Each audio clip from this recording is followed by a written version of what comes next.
আরে আরে আরে আরে কোথায় যাচ্ছি? এই অঙ্কের সমাধানটা তো করেই যেতে হবে না? তাহলে কি করতে হবে? এখানে একটা শর্টকাট ট্রিক আছে। এরকম অঙ্ক দেখলে যদি মনে হয় যে আমার পক্ষে সম্ভবই নয়, তাহলে অবশ্যই এই ধরনের অঙ্ক শর্টকাটে জানতে এই আইএসপি তুফান খাদিম চ্যানেলকে সাবস্ক্রাইব করে রাখো। প্রথমত এটা একটা দ্বিঘাত সমাধানকে ইঙ্গিত করে, বা এখানে আমরা বলতে পারি এখানে যে দুটো পদ আছে সেই দুটো পদের একটা কি করা আছে, পাওয়ার দেওয়া আছে, যে পাওয়ারটাকে বলা হয়েছে এখানে এক্স, আর ঠিক সমান দিয়ে সমাধানের ক্ষেত্রে কত করা আছে এখানে 81। 81 অবশ্যই আমরা জানি যে বর্গমূল হয়। তাহলে এখানে আমরা কি করব, শুধুমাত্র কয়েক সেকেন্ডে আমরা উত্তর দিতে পারবো। এখানে কি করতে হবে, যেমন এক্স পাওয়ার 1 যেমন আছে সেরকম থাকবে পাওয়ার এক্স।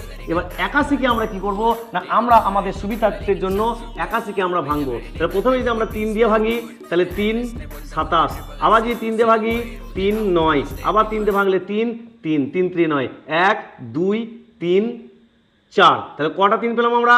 4টে। তাহলে আমরা বলতেই পারি 3 পাওয়ার 4। কি বলতে পারি?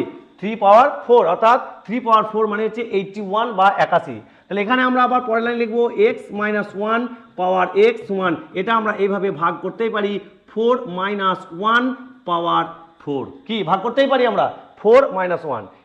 এবারে কিভাবে হচ্ছে, তাহলে এখানে যদি আমরা দেখি ক্যালকুলেশন করে, এটা x পাওয়ার এদিকে কি আছে 4 ইকুয়াল সমান, অর্থাৎ বাম পক্ষ সমান ডান পক্ষ। যদি আমরা x এর মান যদি 4 নিই তাহলে দেখো এই দিকটাও সমান হবে, ওই দিকটাও সমান হবে। আবার এখানে যদি দেখা যায় তাহলে এখানে যেমন আছে -1, এখানেও আছে -1, আর এখানে আছে আমাদের x, এখানে আছে 4, অর্থাৎ সব দিক থেকে বলতে পারি আমরা x এর মান হচ্ছে 4।